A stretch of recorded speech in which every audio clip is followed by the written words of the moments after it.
Hi everyone, my self राजन और आप जुड़ चुके हैं राजन बायोलॉजी यूट्यूब चैनल से। तो चलिए आज के इस वीडियो में हम लोग पढ़ने वाले हैं कॉमन कोल्ड के बारे में, जो कि कॉमन ह्यूमन डिजीज के अंदर ये तीसरा हम लोग देखेंगे डिजीज के बारे में पढ़ने वाले हैं।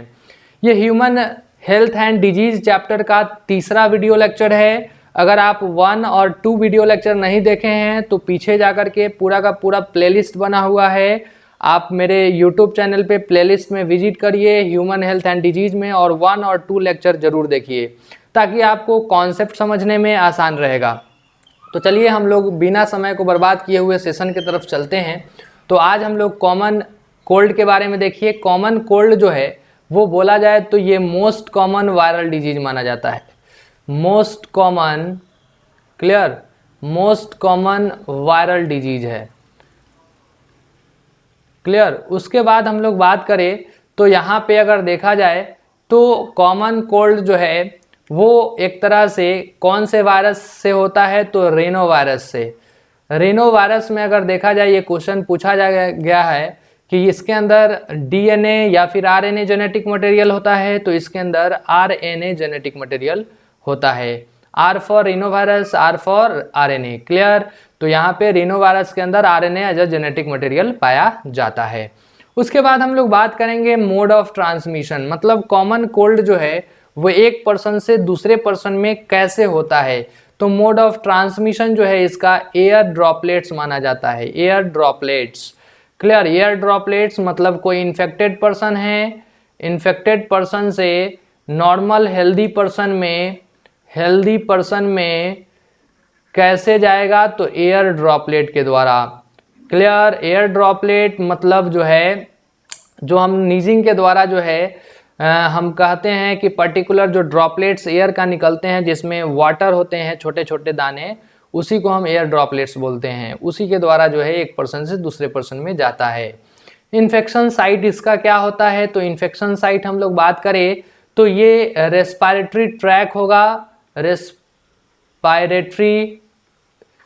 ट्रैक माना जाता है इसका इन्फेक्शन साइट। और उसके बाद हम लोग बात करें तो वोकल कॉर्ड मानते हैं, वोकल कॉर्ड, क्लियर।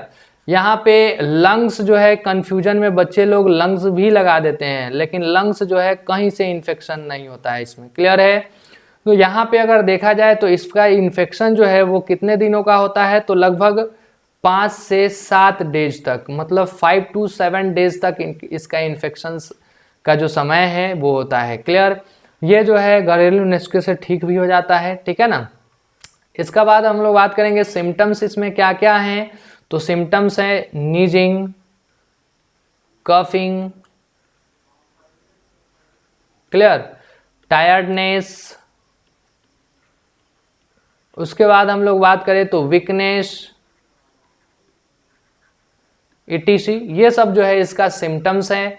और उसके बाद हम लोग बात करें भाई डिटेक्शन कैसे होगा कि हाँ कॉमन कोल्ड ही है, तो उसके लिए चेस्ट का एक्सरे करा सकते हैं, चेस्ट एक्सरे, क्लियर, उससे पता चल जाएगा। प्रिवेंशन एंड कंट्रोल की बात करें कैसे ठीक होगा, तो भाई कॉमन कोल्ड है तो ये आपको यहाँ पे देखा जाए तो मेनली जो है कैसे होता है, तो कुछ एलर्जेंस के द्वारा हो सकता है। किसी चीज़ से आपको एलर्जी है तो उसके द्वारा जो है वो सिम्टम जो है कॉमन कोल्ड के रूप में दिखेगा। तो यहाँ पे जो है हम दवा ले सकते हैं, use of anti allergic drugs, clear. उसके बाद हम लोग बात करेंगे तो क्या कर सकते हैं, तो दूसरा हम कर सकते हैं यूज ऑफ एंटीबायोटिक्स, क्लियर, अगर ठीक नहीं होता है तो, क्लियर। तो ये सब जो है कॉमन कोल्ड का जो है वो पर्टिकुलर हम लोग देखें। अब हम लोग इसके आगे अगर देखा जाए तो हम लोग देखेंगे अमोवायसिस या फिर अमीबिक डिसेंट्री। ये देखा जाए तो ये जो है ये भी मोस्ट कॉमन डिजीज माना जाता है। कॉमन डिजीज जो है वो किसका, तो मोस्ट कॉमन डिजीज जो है वो चाइल्ड के अंदर या फिर इन्फेंट्स के अंदर, क्लियर। उसके बाद हम लोग बात करेंगे ये किससे होता है, तो इसका एजेंट जो है ये फ्लाई होता है, जो ट्रांसमिशन के लिए जो है वो इंसेक्ट अगर वेक्टर देखा जाए तो हाउस फ्लाई है, लेकिन इस किसके द्वारा होता है, तो ये बैक्टीरिया के द्वारा होता है।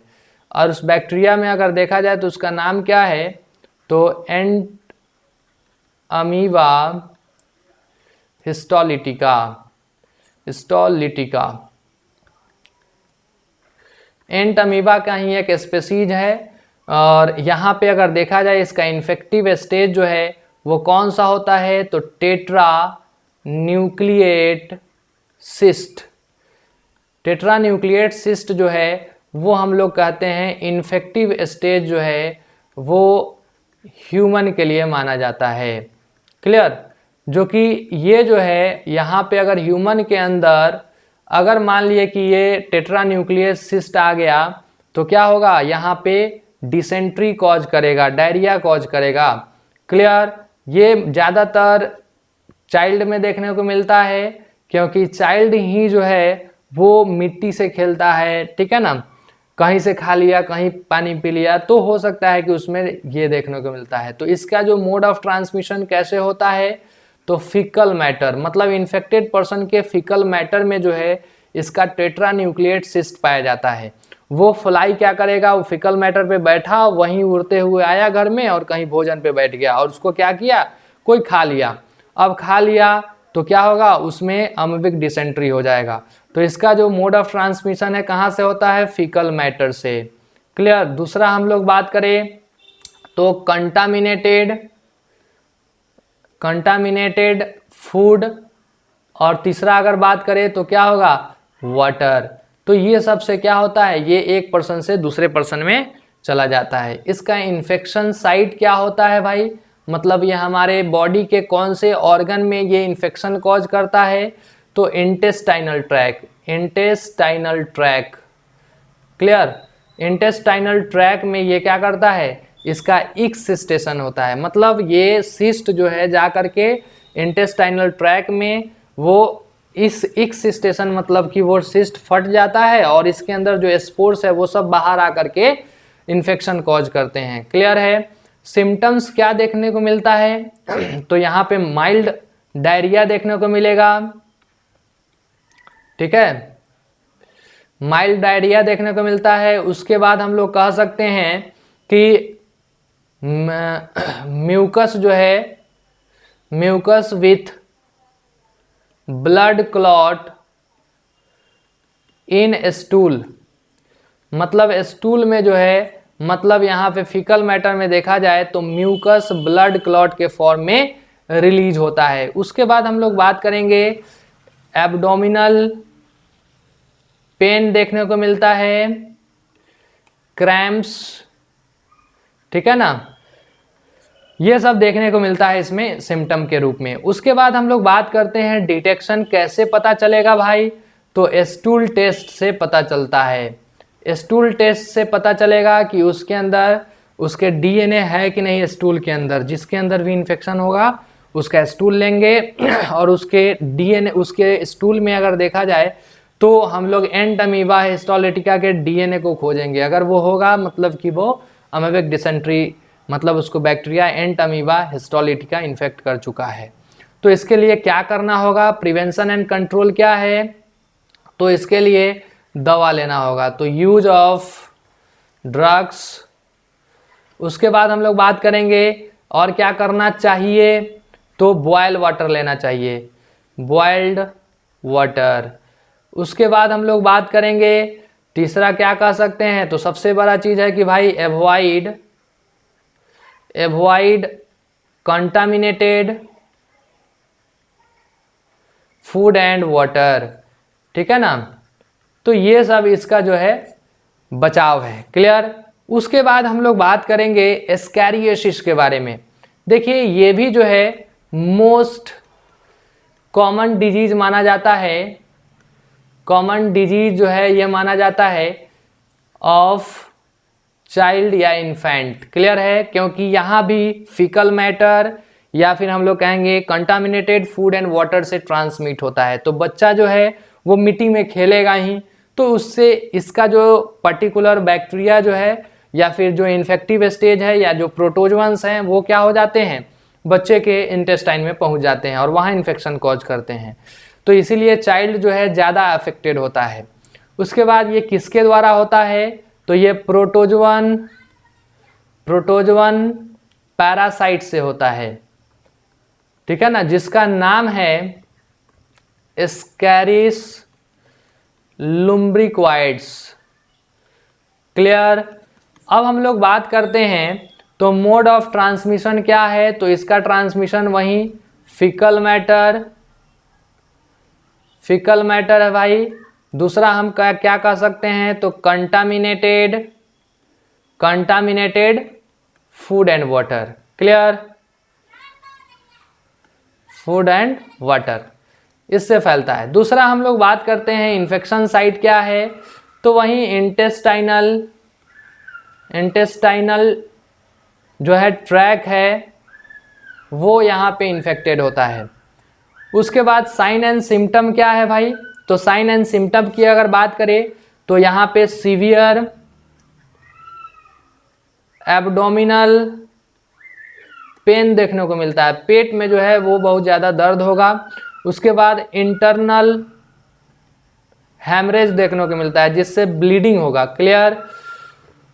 उसके बाद हम लोग बात करते हैं ब्लॉक हो जाता है इंटेस्टाइनल पैसेज, मतलब blockage of intestinal passage. Clear. ताकि ये जो है इंटेस्टाइन में इतना बढ़ जाएगा इसका इन्फेक्शन, ये इसका इतना नंबर बढ़ जाएगा कि इंटेस्टाइनल पैसेज ब्लॉक हो जाता है। डिटेक्शन कैसे होगा भाई, तो डिटेक्शन जो है इसमें WBC जो है उसका काउंट जो है वो बढ़ जाता है। तो इसके चेकअप के लिए टोटल ब्लड काउंट, मतलब कंप्लीट ब्लड काउंट CBC जो है उसका टेस्ट करवाते हैं। या फिर हम करवा सकते हैं क्या, CT स्कैन करवा सकते हैं, एब्डोमेन का CT स्कैन करा सकते हैं, ठीक है ना। और उसके बाद हम लोग क्या करा सकते हैं, तो MRI, ठीक है ना। तो CT स्कैन और क्या करा सकते हैं, MRI। क्लियर। इससे पता चल जाएगा कि हाँ वो पर्टिकुलर जो एस्कैरियस है कि स्टमक में है या फिर नहीं है, इससे क्लियर पता चल जाएगा। क्लियर। उसके बाद प्रिवेंशन कंट्रोल क्या है भाई, तो प्रिवेंशन कंट्रोल के लिए सबसे पहला जो है वो प्रॉपर